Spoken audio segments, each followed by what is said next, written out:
Hi. Hi, is this Barbara? Yes, it is. Barbara, how you doing? It's Ray Carr. Hello, Ray. I'm fine, thank you. Okay, I wanted to welcome you to the show. All of our Cleveland listeners are very eager to, hear what you have to say. And I must say, I didn't get through the entire book, but the portions of the book that I did read were very impressive. Well, thank you. Thank you. The book is called Jeannie Out of the Bottle. How long did it take you and Wendy to write this book? Oh, about 9 months, I guess. She was in London most of the time, so we were on Skype, back and forth editing, and it was fun. She came to LA 3 times. We had meetings, and she went through all my stuff, in the office. Your career has been an illustrious career of stages, screen, movies, things like that. Tell me some of the highlights of your movie career that that stick out to you. Well, I guess the very first film I did with oh God, Barbara. I can't think of his name, and he's so wonderful. It was at Fox, of course. I had done features at Fox already, but the man who really found me in a play was Mark Robeson, the director. Okay. And he was doing a movie with he's so handsome, blue eyes. Sinatra? No. Really good actor. Nom nom nom nom nom. There's all the food out. We can come back to that. Let me think about this. This is really sad because I do a talk, and I talk about him all the time, and I just can't remember right now. But let's move fast forward to your television career, and specifically I Dream of Jeannie, which premiered at a time when television was really becoming something that people look forward to doing almost every day. Now, in the mid-1960s, did you think at that time I Dream of Jeannie would have turned out to be what it was? Oh my, no, not at all. It was a job, and I loved it. It was a wonderful time in my life because I had a great marriage and had a baby. Yes, Matthew. Very Matthew Michael. Yeah. The very first year of the show, actually, they allowed me to film pregnant, so that was wonderful. Wonderful. Sidney Sheldon, and he was just to allow me to do that. I really thought that I would give up the show when I found out I was pregnant because I was so happy I was pregnant. We had tried for years to have a baby, and the very day they called me and said the show had sold was the day my doctor called and said, "We made it. You're pregnant." Oh, congratulations! So That I must was have been thrilled. thrilling, I called Sidney that same day and said, "I have to talk to you. I have to talk to you." And he was at a dinner party, and I went over to, I think it was Buck Henry's house. They were having dinner, and he took me into to Buck's office, and with a big grin on his face, they looked at me and said, "Okay, now what's so important? You're pregnant." But he was joking, and I said, "Yes, I'm afraid I can't do your show." Oh my! But God bless him, he really he got to work and made sure that I did, and I'm so very, very happy and grateful that he did. And I think we all are very blessed to have had the opportunity to see you in that role, because that was an absolute classic role. To this day, it still lives like it happened yesterday. I mean, it has stood the test of time. He had a great idea. I mean, that was it isn't as dated, I don't think, as other shows of that time. No. Because NASA's still strong, the space program's still going strong, and so much of our show, comedically, were around the fact that it was a space program. Right. Larry Hagman, the son of Mary Martin. Yes. What was it like working with Larry? He seemed to be a very driven individual. Yes, he was. I learned a lot from him, especially in how to get my my overtime. Oh. I had no idea. I mean, I knew you had overtime after a certain number of hours, blah, blah, but I had never taken I'd never watched it or written down when I came to work, when I, Right. to make sure that I wasn't cheated. And Larry was quite the guy when it came to details like that. And he said, "I hope you're writing all this down." And I said, "No, I'm not." So then I started, and I was writing it down. And 3 years into the show, Larry was waving this check around that he got. He said, "Look what I got. This is the overtime. This is the overtime." And I said, "I didn't get any overtime." And I knew I had worked many longer hours than the boys because I had all the special effects and stuff. Right. So then then I finally got my overtime. That was quite a tedious. So it was basically just driven by hours and not episodes.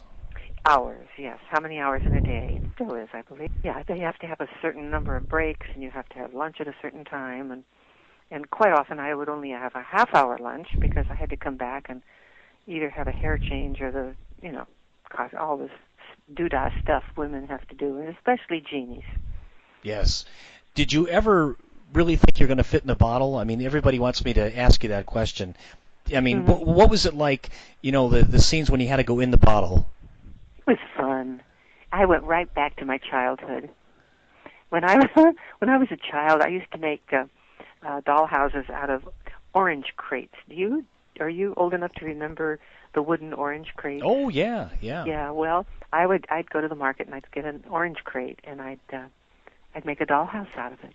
Little tiny, little dolls, a little furniture. But I had to make my own because we didn't have a lot of money. We didn't have any money, actually. You grew up in Tucson, Arizona.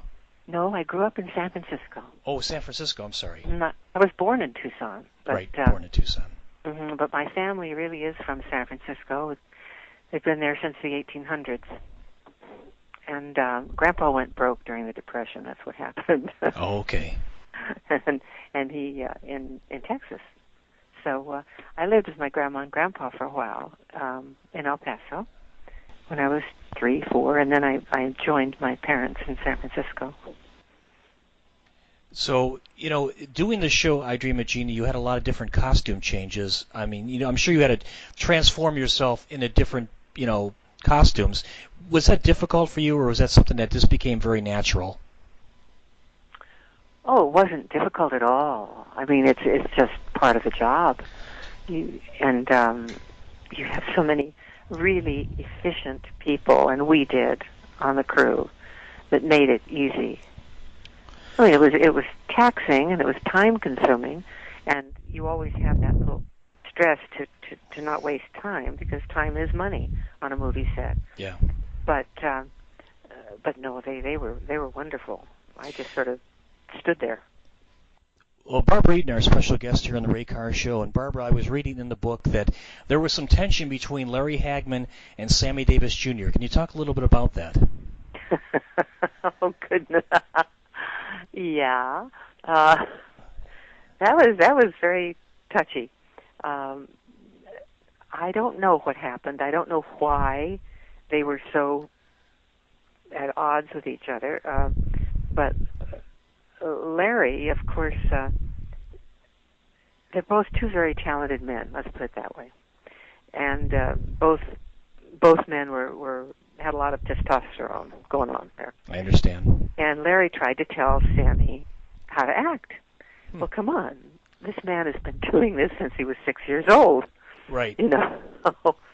So the whole thing came to an apex when it was Sammy's close-up, and I was standing next to him in the scene, and Larry was off camera.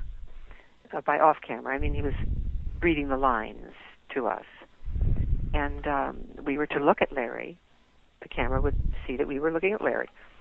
And he started to let spit out of his mouth, like little boys do in school. Yes. And see how long he could get the spit to go without breaking.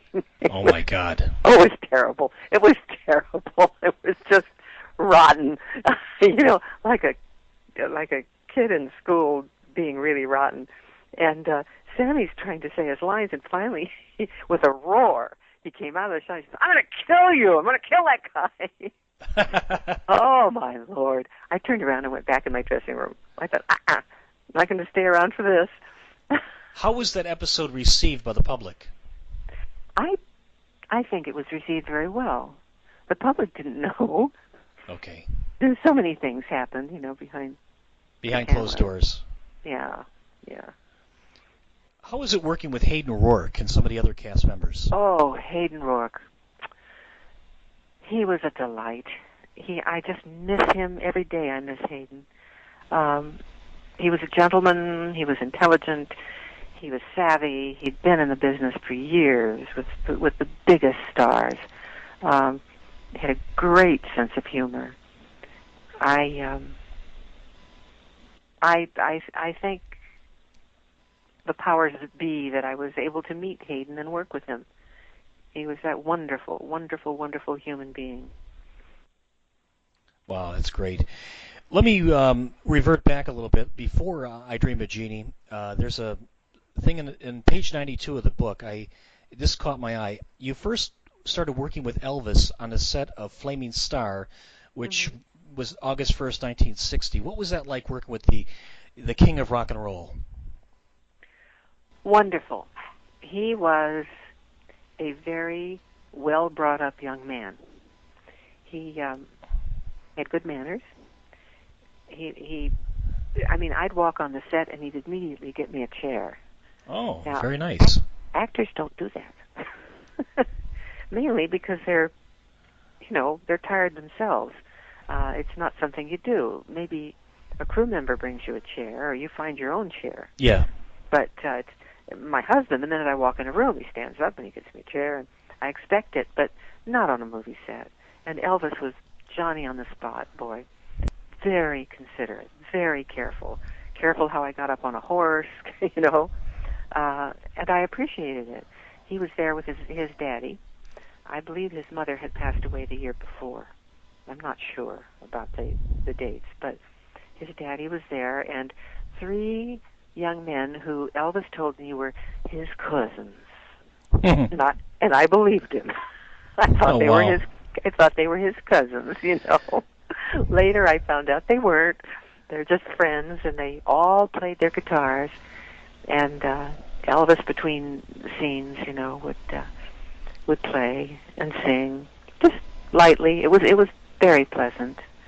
And he was a huge fan of Michael's, my husband at that time, Michael Ansara, who I don't know if you remember, he played Cochise on television, the Indian. I remember. With the broken arrow. And Elvis was a huge fan. So it was pleasant. The whole experience was very pleasant. Was that one of your favorite movie roles, or did you have others that you were more proud of?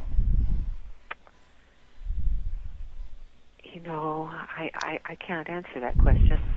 There have been so many. There are different reasons why roles are favorite. I loved doing that one. I adored working with Peter Lorre on 2 films. Oh, he's a great actor. Oh, and just a wonderful human being. He was like Hayden Rourke, just gentle, warm, funny, smart. I had lunch with him every single day. Well, yeah, these are the subtleties that we don't know as people that watch these movies. We don't know what these actors and actresses are really like behind the scenes. And this is a good insight for us to find out. Yes, especially since Peter played such vile people sometimes, Oh, he did, yeah. And he was so sweet. He was just the nicest guy. Yeah. So as I say, the films I did, I liked for different reasons, and I'm much too subjective to talk about my own performance. I can't tell you about that. You'd have to ask somebody else. Well, every performance I've ever seen you do, Barbara, has been fantastic, and I have to say that you're one of the greatest American actresses of all time. Oh, well, you're kind. Because I Dream of Jeannie, which came out a couple of years after I was born, September 18th, 1965, and ran all the way to 1970. That was a very important show for me personally, and I know a lot of people that were friends of mine felt the same way, that we grew up with the show, and it was a show that meant a lot to us. But your development and the whole premise of the show was just very entertaining and enjoyable for my generation. So thanking you is really not enough, but we appreciate what you did and how you did it.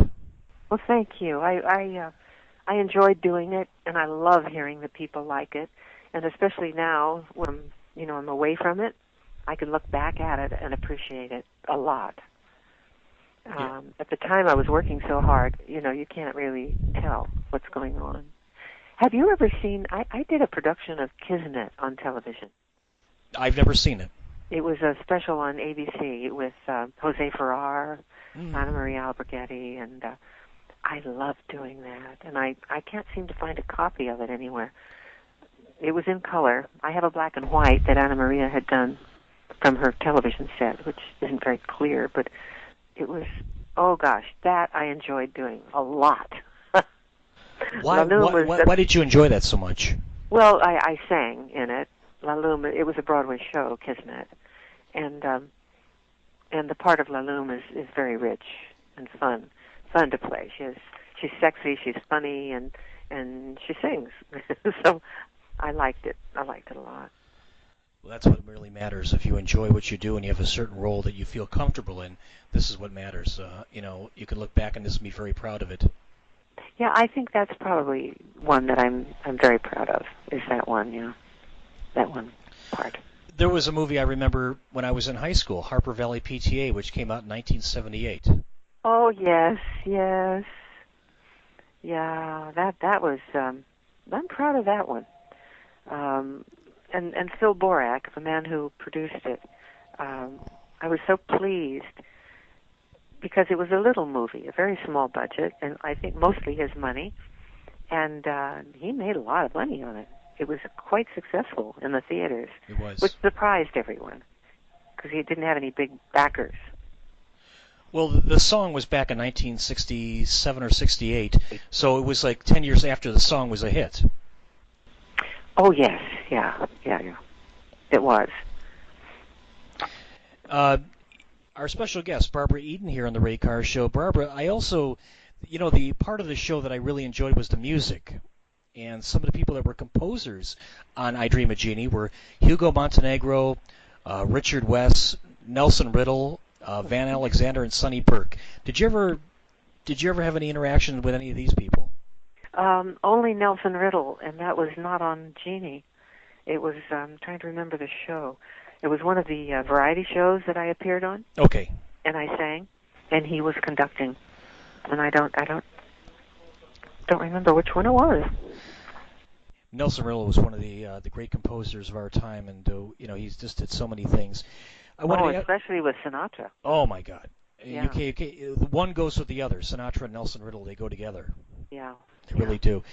Now, the book, let's get back to the book for just a moment. What about the book, for somebody who hasn't read the book? Many of our listeners probably haven't got a chance to read the book yet. What can they expect to read in the book that they don't already know? Oh, boy, I can't answer that. Well, I mean, like stuff that they would see on television about the show. Yeah. What inside information would they be able to obtain by reading the book? You mean about Jeannie? This is really a book about my life. Yeah, both. Not just Jeannie. So, what would they? And you're asking, what would they know about I Dream of Jeannie? Yeah, what would they learn about Jeannie that they wouldn't know by watching the show? Well, many things that happened on the set. Although I guess I've talked about them, like the lion with Larry. Yeah. There are stories that the audience would never know happened. The fact that the first time my mother came on the set to visit, I was in the safe. We had a whole episode, several episodes about Jeannie being locked in a safe. And when Mommy came on the set for the very first time, I was knocked out by a lipstick in the safe because they'd shake they'd shake it to make it wiggle, and of course everything inside wiggled too. And that was her baptism in movies. Jeannie, in the book, also describes your life, and your life has been very entertaining and very fulfilled, I would say, because you've done so many great things. What about your life? Do you think really got you prepared for your acting career? What portion of your youth? Oh, wow. I would say mostly studying acting, studying singing, music, right? Having a family that supported me, not monetarily, but certainly for my spirit and my soul. Um, I think they gave me a really good foundation. I came down to Hollywood scared to death, but still, I had a sense of self, which I think you need in any business, in any profession that you pursue. You really need to know that you're prepared and you can figure things out for yourself. Is there anything in entertainment that you haven't done that you want to do? Well, I would like to have done Broadway, and I came very close last year to replace Adrian Martin in Pippin before they closed the show. Mm-hmm. But I wasn't able to do it for many reasons. I won't go into it, but it wasn't. The offer wasn't right. Let's put it that way. I understand. So, and I, gosh, I would love to have done that. Yeah, but that's okay. That's all right. You've done so many other great things. Are there any new movies on the horizon? Well, I haven't. I'm looking here in my book. I have an offer for one, but I'm not quite sure what it's all about, so I can't tell you. It's I think it's a sequel to something, and I'd play a grandmother. That'd be fun. But that's about all I know about it at this point. I do have a show that I do. It's like an evening with Barbara Eden. It's on the magic carpet with Barbara Eden and with Bill Harris. Bill was with the Variety. He was a writer at Variety, and I think he had his own television show interviewing people. He's a wonderful guy. So we sit there and we talk about me and the movies I've done, the people I've worked with. Barbara, what is your favorite story about you? I just remember the person I wanted to remember before, Paul Newman.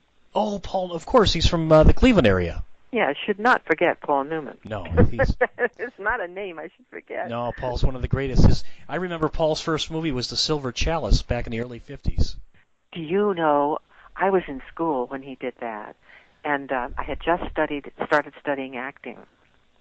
And I remember my teacher saying, "This is a terrible movie, but I think this young man is going to go far." Oh, boy. Oh, God. And, of course, I loved it just because it was about history. And you love history.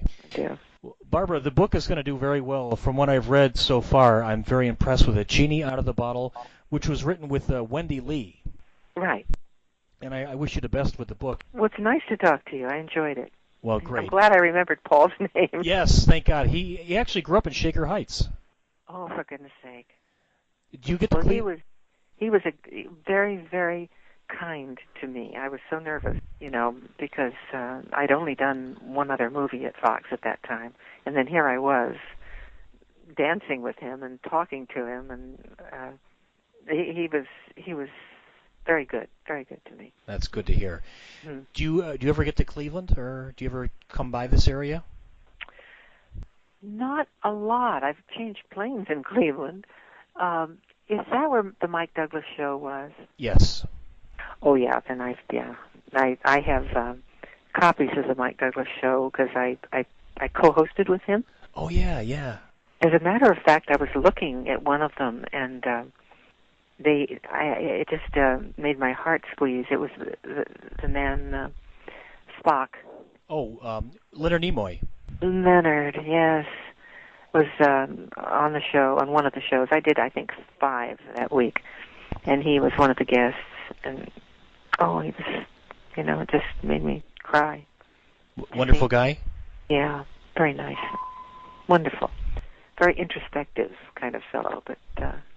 he seems like he would be that kind of guy. Yeah, he was. He was a good guy. What was Mike Douglas like to work with? Great. Oh, my God, he was wonderful. He's right up there with Bob Hope. I loved working with Bob Hope.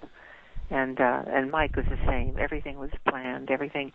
It was easy to sing with him. He was charming. Just had a wonderful work ethic. People don't remember Mike Douglas in the same way they remember Merv Griffin. Well, because Merv kept going. I think didn't Mike just retire or something? Yeah. But I remember him, as a kid. But a lot of people in this newer generation, they don't look at Mike Douglas as one of the great TV talk show hosts of all time, which he is. God, he was, yeah. Is he still working? I don't know. I haven't heard any word about Mike in a long time. And I listened to him. His voice was so beautiful. Yes. Really pretty voice. Going through all these DVDs, for this show I'm doing is kind of fun to see the people that I worked with I did so many variety shows. I don't remember doing some of them. There was a dance number I did on a Dean Martin show. I don't remember doing that at all. My goodness. Well, it was a workathon in those years, Oh, I'm sure you worked all the time, constantly. It was a little bit too much, I think, now that I look back. Because I was shooting Jeannie. I was either appearing in Las Vegas or I was on the variety shows, and I'm glad I did it. but I don't know how I did it. I guess I was just young. Yeah, we do a lot of things when we're really young. We don't know how we get through them. Yeah, well, you don't even know. You don't think. You do it. Yeah. One other question. I play a lot of older music on my show, 50s and 60s stuff. Mm-hmm. During that time period, did you have any favorite songs that you liked listening to? No, I can't tell you that because in the 60s, 70s, 80s, I was singing myself. Okay. And I don't know that I liked them all. There were so many I liked. Okay, did you like the Beatles? Did you like the Rolling Stones? I love the Beatles. Okay, you like the Beatles. Yes, I remember hearing the Beatles for the first time in Hawaii when I was on location with Ride the Wild Surf. It was a movie for Columbia Studios. Yeah, I remember it. And someone put the record on. We were living at the beach, actually, in little shacks, and I heard this music, and just loved it. And that was happy time. I love the Beatles, yeah. Well, Barbara, thank you for your time. We'll let you go, and I really appreciate you spending time with our audience here in Cleveland, Ohio. Well, thank you, Ray. Thank you. Nice talking to you. You too. Take care and be safe. You too. Bye-bye. Bye-bye.